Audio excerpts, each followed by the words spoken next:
Hola, ¿qué tal? Los invito a quedarse a ver en profundidad. Hoy vamos a tratar, entre algunas otras cuestiones, un tema que me parece es el proyecto político que puede transformarse en un antes y un después del gobierno provincial y en un antes y un después también de la oposición y de los bolsillos de los ciudadanos. Estamos hablando de la reforma tributaria. ¿Por qué? Porque estamos escuchando hablar de esto hace mucho tiempo y el televidente por así no tiene dimensión de qué se trata. Es algo que, junto con las letras que la oposición le aprobó a la Casa Gris, constituyen el basamento para que el gobierno salga de esta crisis económica, financiera que tiene y que ha voceado a través de sus funcionarios. Se da en el marco de algo que nosotros veníamos mensurando desde hace mucho tiempo y que veníamos sosteniendo respecto a las características inéditas que tiene el proceso político actual en la provincia de Santa Fe. Esto es, se trata de la primera vez que hay un poder ejecutivo de determinado color político y una mayoría de la oposición en las cámaras legislativas, con lo cual cada iniciativa, cada proyecto de ley tiene que ser consensuado. Hubo un primer talón del peronismo en estas cuestiones que tuvieron que ver con los pliegos que se enviaron hará aproximadamente 10 días, que se rechazaron hace 10 días, entre los cuales estuvo el de Enrique Font, un caso que tuvo mucha repercusión mediática. Y ahora el dilema está enclavado en, bueno, cómo hacer desde la oposición para darle al Ejecutivo una herramienta clave, una herramienta como la reforma tributaria que le va a permitir levantar cabeza. Todo esto en el marco de negociaciones. El gobernador Bonfatti se fue a Arabia Saudita y se llevó al presidente de la Cámara de Diputados de la provincia, a Luis Rubeo, a los dos presidentes de los bloques peronistas en el Senado, y se supone que, bueno, allí saldrá algún acuerdo, o al menos intentará Bonfatti consensuar que esta reforma tributaria pase sin problemas. Mientras esto sucede, porque insisto, este proyecto es lo más importante que hay en la agenda del 2012 para Santa Fe, la política se sigue moviendo, la política provincial. Va a quedar, también como se los anticipaba hace mucho tiempo, Wiener al frente del Partido Socialista a nivel nacional, Lifshitz a nivel local.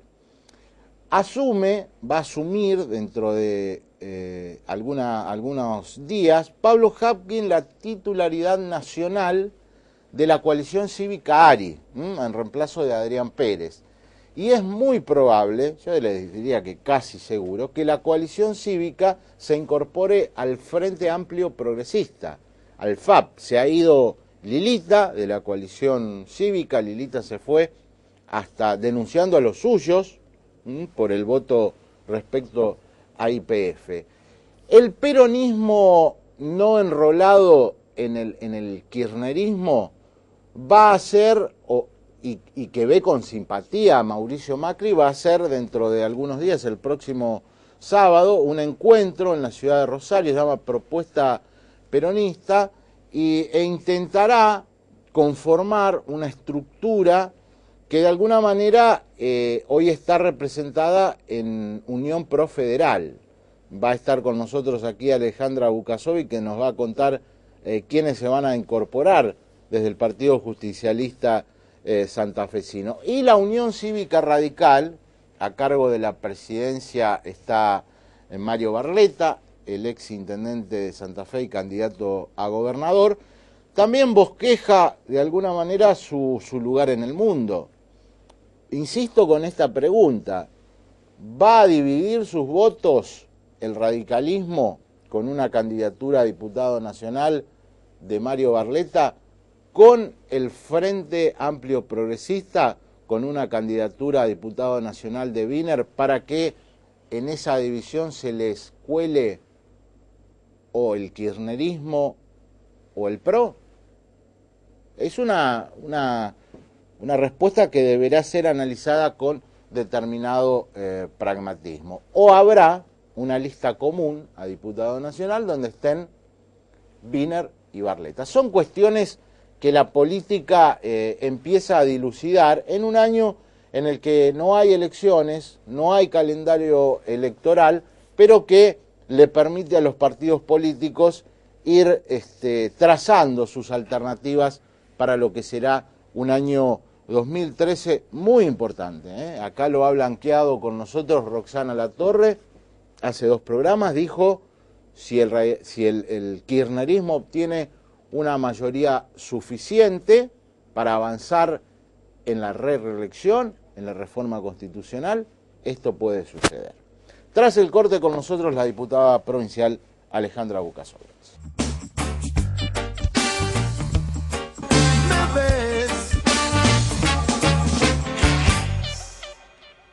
Eso es lo que dice el gobierno, después se lo voy a preguntar a Lamberto que va a venir, pero Bonfatti ha dicho, la idea es que los que más tienen, más paguen, ¿no? Y esa es un poco la... Sí, ese es un jingle casi el de campaña, digo yo, porque, o sea, el que construyó que pague más de lo que está pagando corresponde, los metros cubiertos hay que pagarlos. Blanquear ese sistema que venía un cuasi oculto, no puede ser que en nuestra ciudad haya edificios que no estén declarados, es una barbaridad, eso está bien. Ahora, en el sistema que planteas de ellos no se ve que el que más tiene, más paga, acá pagan más todos, no hay diferencia. O sea, obvio que el que tiene 1000 hectáreas, vayamos al campo, va a pagar más que el que tiene 100, pero no es que el que más tiene va a pagar más. El aumento viene para todos por igual, hay una especie de zonificación, lo que hace, por ejemplo, al urbano y demás, pero que bueno, que la incidencia es la misma. Para alguien que tiene un departamento de 100 metros en el centro, el porcentaje es el mismo que el que tiene una casa humilde en barrio Echesortu. Entonces, creo que no. O sea, obvio, siempre paga más el que tiene más, pero esto viene así siempre, y el aumento va a ser en la misma proporción. Así que eso lo vamos a ver muy infinito, digamos, pero hoy por hoy, como están las cosas, vamos a hacer una contrapropuesta, no vamos a decir no porque no, pero hoy por hoy Unión Pro no está con posibilidades de acompañar lo que es el aumento inmobiliario. Y algunas observaciones hacerle en cuanto a ingresos brutos. Hay un sector de ingresos brutos que no está tocado, que habrá que escuchar las explicaciones del gobierno por qué no lo hacen, la parte de los industriales y demás, que no lo están haciendo. A lo mejor hay una explicación técnica por qué no lo hacen, pero creo que nuestra posición política y la orden del CEL, que nos juntamos todas las semanas, es párense arriba del aumento, basta, el santafesino no resiste más. Y en verdad que es así. Así que la semana que viene arrancamos por el norte consultando a la gente, reuniéndonos con las entidades y de ahí va a salir en la posición definitiva.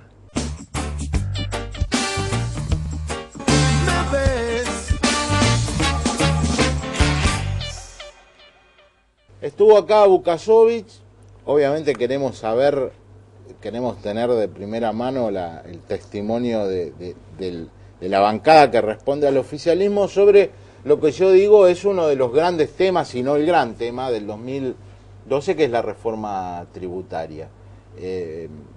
¿Por qué es tan importante para el gobierno esta reforma?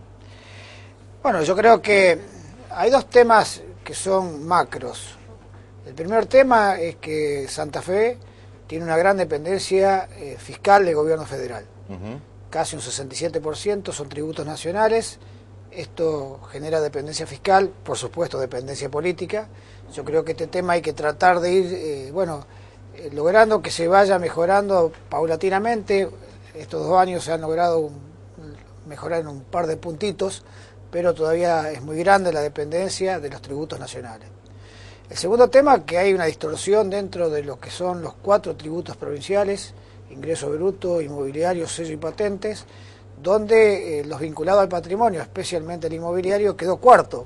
o sea, con un 7%, que es irrisorio pensar que siempre fue el segundo tributo después de ingresos brutos, y que es de los 4 tributos el que está más vinculado a lo que es la riqueza o la renta de una persona, que es su patrimonio.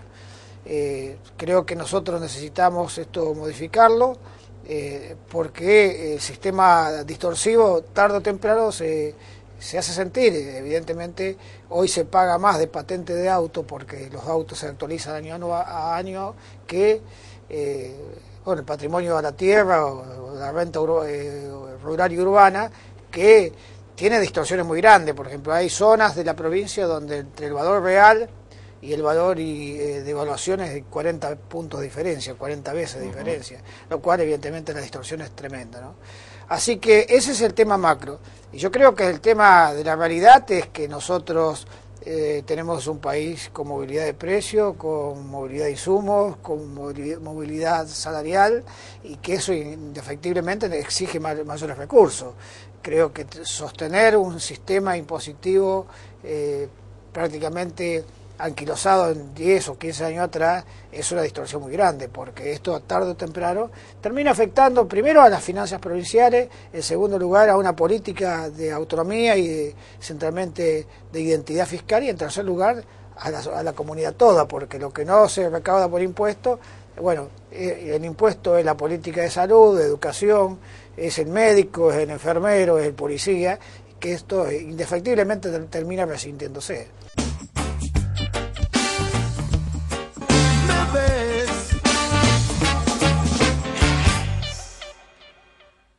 Primero, la reforma tributaria va a necesitar del análisis racional y serio que todas estas cosas necesitan, pero lo que ha generado un poco de ruido en toda esta cuestión es, hay que circunscribirlo en los últimos 5 meses y medio, es decir, nosotros cuando yo debuto en la legislatura votando a favor de un reacomodamiento presupuestario en la provincia por 1.400 millones de dólares para hacer frente a la cuestión salarial, cuando se decía que las cosas estaban bien. Después decían que con eso, bueno, se terminaba un problema y arrancábamos en un año en donde, de acuerdo a la proyección del Ejecutivo y del presupuesto que habían aprobado en octubre del 2011, era un presupuesto más o menos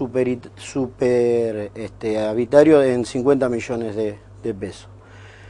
Nos encontramos fines de febrero, principio de marzo, con el tema de las letras, que se terminó de aprobar la semana pasada, en donde nosotros habíamos hecho un pedido de informe para que nos dijesen cuál era el destino, los porcentajes que se iban a cobrar de acuerdo al dinero pedido. Es decir, nada de eso se nos contestó, terminamos aprobando 500, nosotros nos abstuvimos. Pero el Poder Legislativo le termina aprobando 560 millones de pesos. Y está el tema de la reforma tributaria. Entonces, mientras se están desarrollando todas estas cuestiones, siempre el mensaje del Ejecutivo era que no había problemas económicos en la provincia, y eso es lo que genera un poco de suspicacia en algunas cosas. Ahora vamos a la reforma tributaria. Es decir, es un tema que hay que tratarlo con muchísima seriedad y racionalidad. Es decir, nosotros estamos cuestionando mucho la priorización del gasto en la provincia de Santa Fe, pero eso no quita que uno tenga que tratar con seriedad este tema. Si vos me decís, es decir, ¿cuál sería el objetivo? Es decir, el objetivo que nosotros tenemos es que lo que salga de la legislatura, la reforma tributaria, que en realidad es un aumento general de impuestos, sea lo más equitativo posible para todos los bolsillos de la provincia de Santa Fe. Entonces nosotros tenemos el tema del inmobiliario rural, en donde nosotros tenemos que discriminar entre los sectores más productivos o de mayor rinde que otros. Es decir, los otros días me preguntaban por qué, por ejemplo, las cerealeras no pagan ingresos brutos. Entonces, bueno, nosotros le decíamos que cuando se instalan las cerealeras en la provincia de Santa Fe, la realidad económica no era lo mismo que ahora, pero también es cierto que la evolución de los últimos 10 años en cuanto a lo que fue las ganancias de la misma fueron en algunos casos siderales. Por eso, como ustedes habrán visto, tenemos el paro que se ha producido en San Lorenzo, ¿no? Con los compañeros de CGT San Lorenzo, que están discutiendo salario por la gran rentabilidad que tuvieron, por ejemplo, con el tema de la soja, el aceite de soja. Bueno, ese es el tema. Nosotros no nos negamos a discutir la reforma tributaria y obviamente a esto no se le puede... Te aclaro que hace una semana que llegó la reforma tributaria al Senado, con lo cual nosotros no lo tenemos. Estamos hablando en abstracto de lo que debe ser nuestra conducta a futuro. Es eso. El objetivo es que la reforma tributaria, este aumento de impuestos, sea lo más equitativo posible.